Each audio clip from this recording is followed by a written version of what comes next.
यो Bros, जो आज मैं मंगा आप सबको एक्सप्लेन करने जा रहा हूँ उसमें एक लड़का होता है, एक लड़की होती है। वह लड़का मर जाता है, वह लड़की छुड़ैल निकलकर उसे दोबारा जिंदा कर देती है। और भी बस 2 मिनट तक कहानी देख तो लो।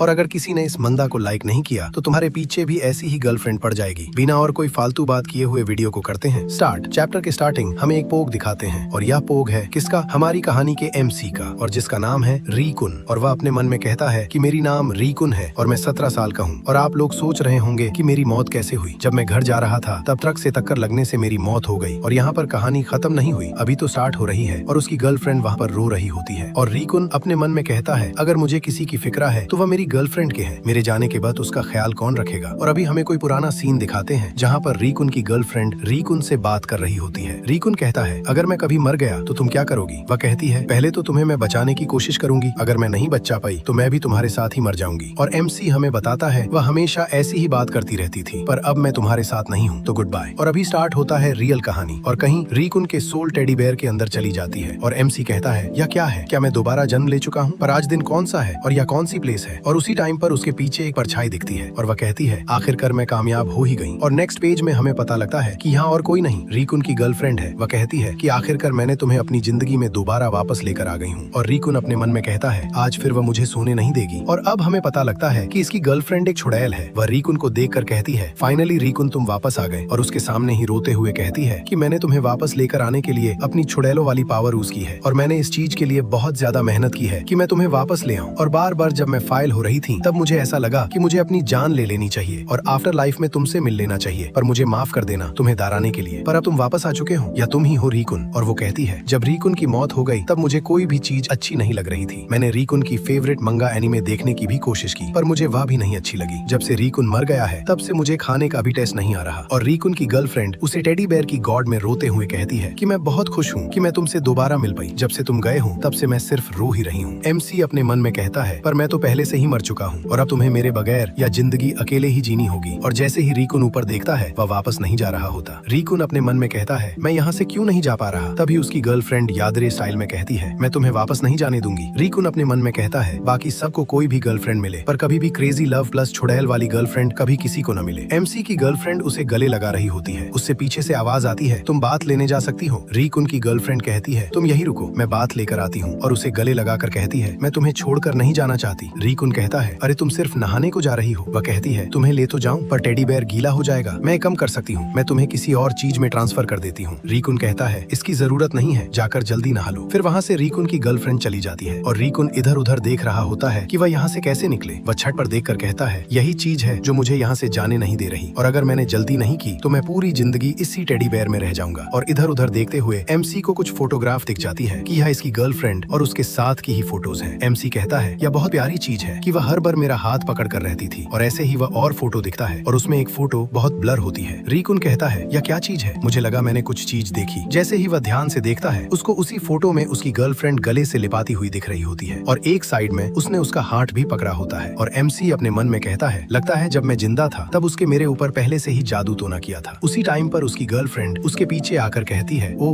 रीकुन मैं वापस आ गई। 1 मिनट भाई, अगर ऐसी कोई मुझे भी पीछे से बुलाए मैं भी डर जाऊं। और उसकी गर्लफ्रेंड कहती है लगता है जब से तुम आत्मा बड़े हो उसी टाइम से तुम वह भी चीजें देख सकते हो जो आम लोग नहीं देख सकते। और भाई इसको देखकर मुझे लगता है रीकुन अपने मन में जरूर कहता होगा कौन सी मारी कदी चिन्नू गर्लफ्रेंड बना लिया। फिर उसके बाद हमें रिंकू की गर्लफ्रेंड को बिस्तार पर दिखाते हैं। वह कहती है MC आ जाओ सोते हैं। और रीकुन कहता है बिल्कुल नहीं, मैं फ्लोर पर सो जाऊंगा। वह कहती है रीकुन तुम मेरे साथ ही सोओगे। और उसको पकड़ कर कहती है जब तुम जिंदा थे तब से मेरी विश थे कि मैं तुम्हारे साथ एक बिस्तार पर सोऊं। और वैसे भी हम गर्लफ्रेंड बॉयफ्रेंड हैं तो हमारा एक बिस्तार पर सोना कोई बुरी बात नहीं है। MC की गर्लफ्रेंड कहती है मैं बहुत खुश हूँ, आखिरकार हम एक साथ एक बेड पर सो रहे हैं। पर तुम एक टेडी बेयर हो पर मुझे तब भी चलेगा क्योंकि यह तुम हो। और वैसे भी तुम बाहर जा नहीं सकते और किसी की नजर में भी नहीं आ सकती। और उसके बाद MC की गर्लफ्रेंड कहती है आज खुश हूँ तो ठीक है गुड नाइट। रीकुन सोते हुए अपने मन में कहता है वैसे तो यह बहुत एम्बैरेसमेंट वाली चीज है पर तब भी मुझे यह चीज बहुत अच्छी लगी कि हम दोनों एक साथ सो रहे हैं। आज के लिए यह चीज छोड़ देते हैं, कॉल देखेंगे कि आगे करना क्या है। और जैसे ही MC सोते हुए अपने मन में कैसा है कि कॉल किस चीज के बारे में अच्छी तरह सोचूंगा। और जैसे ही ये सो जाता है उसी टाइम पर इसकी गर्लफ्रेंड का असली चेहरा दिखाई देता है। वह इसकी फोटो खींच रही होती है और खींचते हुए कहती है या तो बहुत अच्छी बात है या कहीं और जा भी नहीं सकता वरना मुझे इसे ट्रैप करना पड़ता या इसके हाथ पैर काटने पड़ते। और आज मैं बहुत खुश हूँ कि रीकुन मेरे साथ सोया हुआ है। और नेक्स्ट डे में MC अपनी गर्लफ्रेंड को कहता है कि मुझे तुम्हारे साथ स्कूल जाना है और वैसे भी मुझे किससे मिलना भी है। और वह परेशान होकर कहती है, वह कौन है? तुम्हें किससे मिलना है? क्या वह एक लड़की है? MC कहता है, नहीं। और वैसे तुमने यह छड़ी क्यों निकाली है? और MC बताता है, मेरा एक दोस्त है जो मेरे पॉग पर नहीं आया था, मुझे उसकी फिक्र है, बस मैं उससे मिलना चाहता हूँ कि वह मेरे फ्यूनरल पर क्यों नहीं आया। MC की गर्लफ्रेंड कहती है, ठीक है। और नेक्स्ट सीन में हमें स्कूल का सीन दिखाते हैं। यहाँ पर MC का दोस्त स्टेयर्स पर बैठा होता है। MC की गर्लफ्रेंड MC को लेकर वहाँ पर देखती है और MC को कहती है, ये तो अगली क्लास का तो मोटा कौन है? और MC कहता है, तुम उसे जानते हो? MC की गर्लफ्रेंड कहती है, मैं तुम्हारे सभी दोस्तों को जानती हूँ। और MC की गर्लफ्रेंड कहती है, वह उसी अपार्टमेंट के साथ रहता है जहाँ पर तुम रहते, और वह अपनी फैमिली के साथ रहता है। उसकी फैमिली में एक सिस्टर, मदर एंड फादर पे बस 4 फैमिली मेंबर्स है, और उसकी सिस्टर हाई स्कूल गर्ल है, और वह तुम्हारा दोस्त किंडरगार्टन से ही बना हुआ है, और वह एक टेबल टेनिस प्लेयर भी है। MC कहता है, तुम मेरी लाइफ के बारे में और कितना जानती हो? MC की गर्लफ्रेंड कहती है, मैंने तुम्हारे सभी दोस्तों को याद कर लिया है, अगर कभी तुम्हारे साथ कुछ भी हो जाए तो मुझे तुम्हारे दोस्तों की जरूरत पड़ेगी। MC वहीं पर डरने लगता है, और MC की गर्लफ्रेंड MC के दोस्त को देखकर कहती है, लगता है वह बहुत उदास है। MC कहता है, मुझे उससे मिलना है। वह कहती है, ठीक है, पर सिर्फ इस बार। MC कहता है, थैंक यू। MC का दोस्त MC को गली देते हुए कहता है, तुम इतनी जल्दी क्यों मार गए? मैं तुम्हारे पॉग पर कभी नहीं आऊंगा। तुम एक स्टूपिड से एक्सीडेंट से मर कैसे सकते हो? मुझे लगा कि हम बेस्ट फ्रेंड है, हम हमेशा एक साथ रहेंगे, पर तुम मुझे अकेले ही छोड़कर चले गए। ऐसे ही यह रो रहा होता है। उसी टाइम पर MC की सोल वहाँ पर आ जाती है, उसका नाम लेते हुए, और वह MC की सोल को देखकर हैरान हो जाता है और कहता है, तुम कौन हो? MC कहता है, क्या तुम मुझे देख सकते हो? और पीछे से MC की गर्लफ्रेंड बहुत गुस्से में MC के दोस्तों कहती हैं, तुम उठाकुन क्या? तुम्हारी नेक्स्ट क्लास का टाइम नहीं हो गया? मैंने तो टाइम पीरियड बहुत अच्छे से बनाया था, क्या तुम उससे फॉलो नहीं करोगी? MC की गर्लफ्रेंड को देखकर MC का दोस्त कहता है, क्या यह कोई मॉन्स्टर है? नेक्स्ट सीन में MC अपने दोस्त को सारी बातें समझा देता है जो भी उसके साथ अभी तक हो चुकी है। MC का दोस्त कहता है, अच्छा तुम मर चुके हो, पर तुम अभी भी यहाँ पर हो एक सोल में। और MC की गर्लफ्रेंड कहती है, हाँ यह सब कुछ हो चुका है MC के साथ, और मैं चाहती हूँ अब तुम यह बातें किसी और को मत बताना। MC का दोस्त कहता है, ठीक है, पर 1 मिनट और। वहीं पर MC की गर्लफ्रेंड के ऊपर चलाने लगता है, या तुमने MC के साथ किया क्या है? अब तो तुम उसे सिर्फ कैद करके ही रखोगी। MC की गर्लफ्रेंड कहती है, मैंने क्या किया है? मैंने सिर्फ यह किया है कि MC अब हमेशा मेरे साथ ही रह सकता है। और MC का दोस्त कहता है, पर MC सिर्फ एक टेडी बेयर बन चुका है, और मैं चाहता हूँ कि MC तुम आजाद रहो। और उसी टाइम पर MC की गर्लफ्रेंड कहती है, शट अप, तुम्हें क्या पता अकेले रहना कैसा लगता है? MC के बिना अगर वह हड़सा नहीं होता तो हम अभी भी पुराने गर्लफ्रेंड बॉयफ्रेंड की तरह ही रहते, हम भी नॉर्मल लोगों जैसे डेट पर जाते, खाना खाते और घूमते। मैं सिर्फ इतना चाहती थी। और MC का दोस्त कैसा है, पर तब भी तुम गलत हो, मैं इस चीज के बिल्कुल खिलाफ हूँ। MC की गर्लफ्रेंड बहुत गुस्सा करते हुए कहती है, तो फिर तुम हम दोनों के बीच आओगे? MC कहता है, तो यह चीजें तो अच्छी नहीं हो रही लगता है, मुझे जल्दी से कुछ करना ही होगा। और MC जाकर पीछे से जैसे ही उसे पकड़ता है, उसको रोकते हुए कहता है, रुक जाओ। और जैसे ही MC देहट से देखता है, वहाँ पर उसकी गर्लफ्रेंड रो रही होती है। वह रोते हुए MC के दोस्त को कहती है, नहीं, मैं MC को नहीं जाने दूंगी, मैं उसके बगैर नहीं रह सकती। ऐसे ही रोने लगती है, और MC अपनी सोल वाली फॉर्म में उसे हक कर अपने दोस्तों कहता है, नहीं यार, अभी के लिए मैं भी उसे छुड़ाने वाला नहीं हूँ, जब तक वह इस चीज की आदत नहीं डालती तब तक मैं उसे नहीं छोड़ूंगा। और यहीं पर इस वीडियो का चैप्टर 5 खत्म हो जाता है। अगर किसी को इसके अगले भी चैप्टर देखने हैं तो प्लीज कमेंट करके ही बता देना, या एक लाइक ही ठोक देना।